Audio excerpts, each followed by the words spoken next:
do. Like I said. What's your website? Say what? What's the website? They got it, GMS, It Will Not Tear.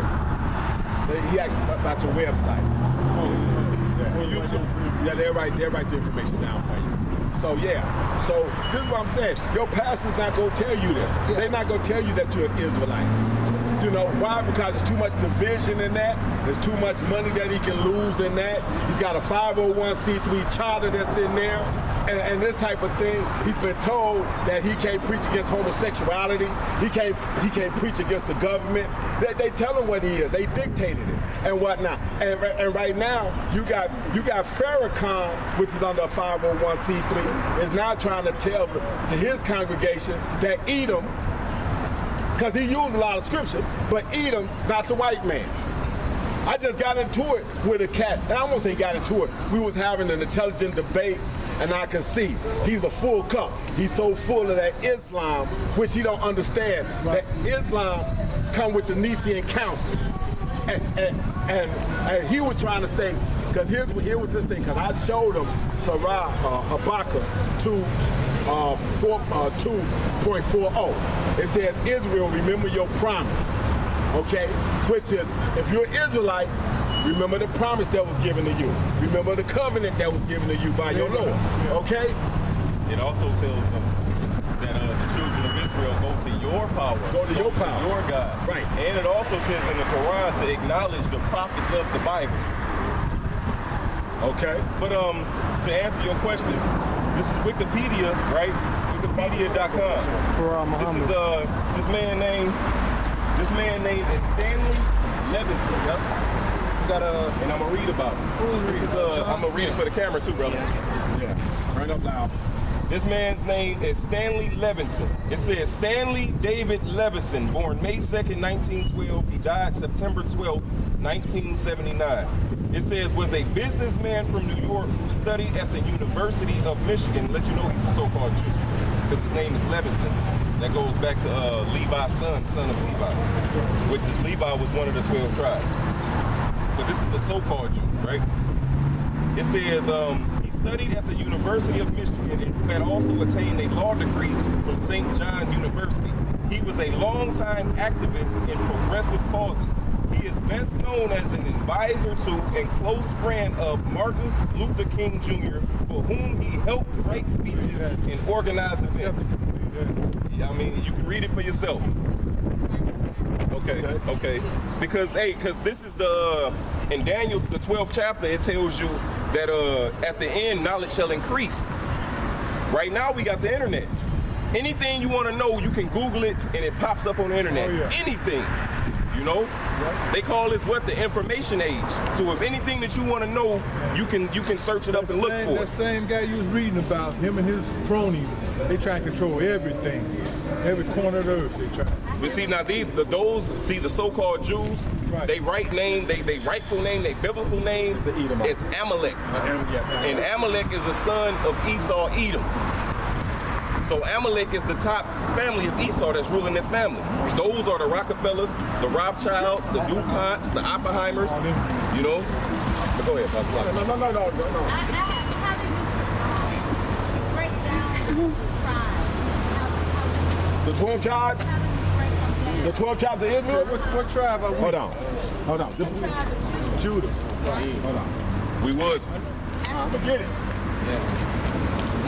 But see now what you need to realize though is that a lot of so-called natives, they would be either Gad or Reuben. They call them Native Americans. The Native Americans looked exactly like us. So a lot of them was labeled as African American when actually they're so-called Native American. Because contrary to popular belief, all 12 of these tribes was so-called colored. We had melanin, you know, different shades of brown. But the scripture says Ephraim has mixed itself amongst the people. So that's why Ephraim is considered the northern kingdom. That's where you get Puerto Ricans. That's where you get the Puerto Ricans, the Mexicans, the Guatemalans, the Cubans, the Dominicans. That's why we come in different shades now. All over. You know, so now it's based off the spirit. Since we're mingled with different people, now it's based off the spirit.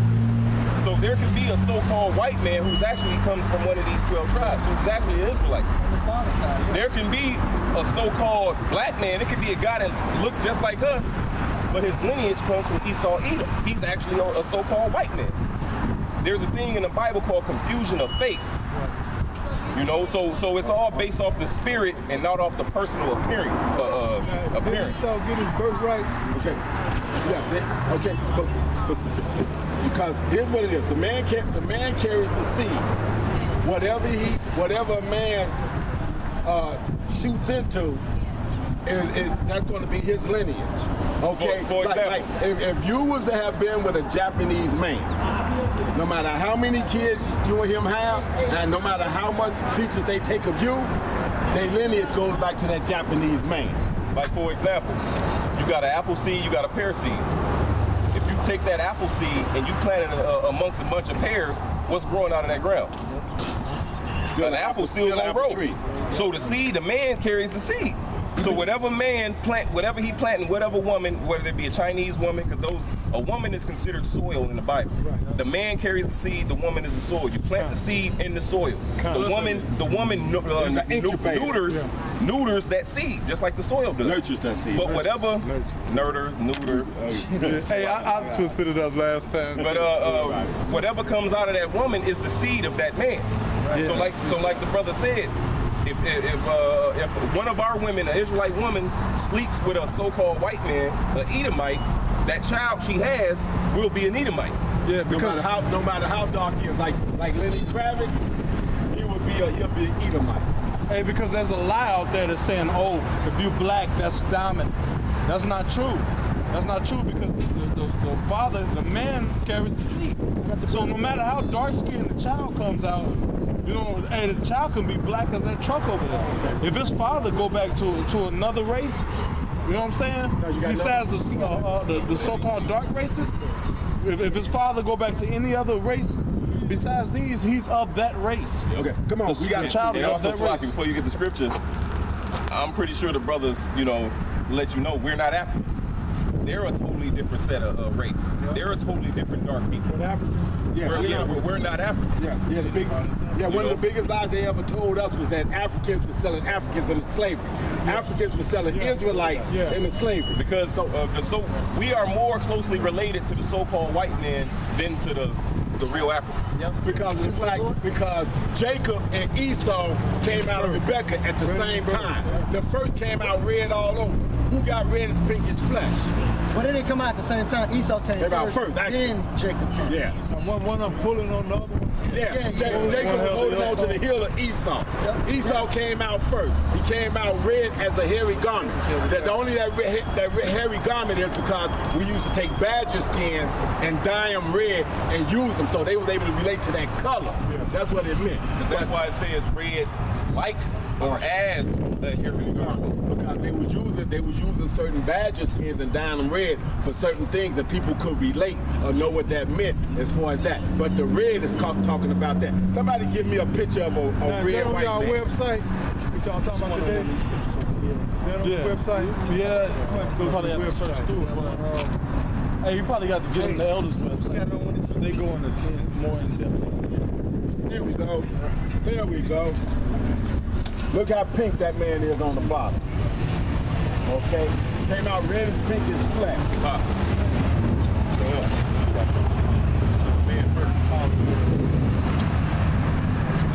Okay? Okay, so now, I said that. I just love this. Okay, first of all, we go finish one more time with the seed. You want to? Okay, show the picture of that red man. Okay, so now we was talking about how the lineage is set up. We explained it scientifically. Now we gonna show you biblically where it says. Come on, read that. It's the book of Numbers, chapter 1, verse 18. Numbers 1, verse 18. Go ahead. And they assembled all the congregation together on the first day of the second month. Okay. And they declared their pedigrees. Slow down and read it. Go ahead.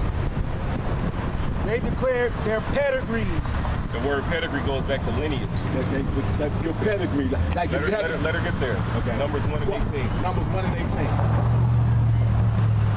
Lineage is basically who you are. You know, basically wherever you came from. There? So they're gathering all together and saying, who am I? Okay. You know, what type of people? Okay, race. Start over Race, again. yeah. Book of Numbers, chapter 1, verse 18. And they assembled all the congregation together on the first day of the second month.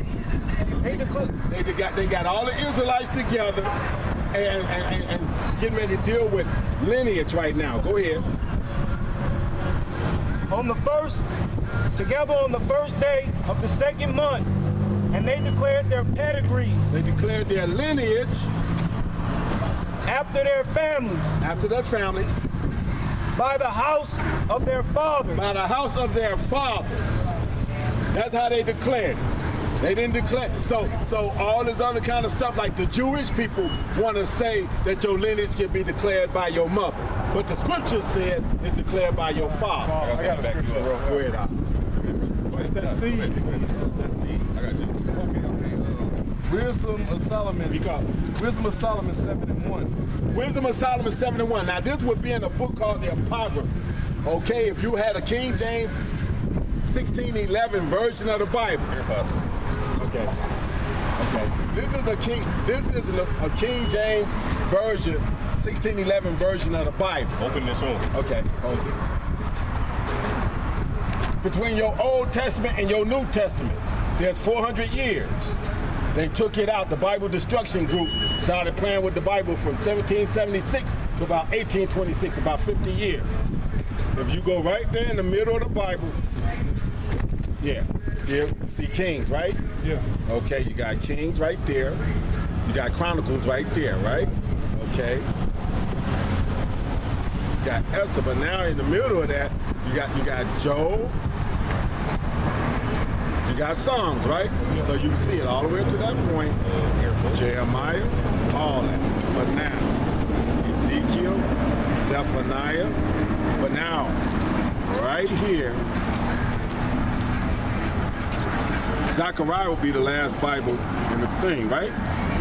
That's the Apocrypha, right there in the middle. That's Malachi. And the next picture is the Apocrypha. Apocrypha actually means hidden. These are the hidden books. 14 books. They took the Apocrypha out because it goes in depth. It tells you when wickedness waxed worse and worse under a general named Alexander the Great. You know about him, right? Okay. Right, so, and because to let you know everything is set up by the Most High, this book is named the Apocrypha.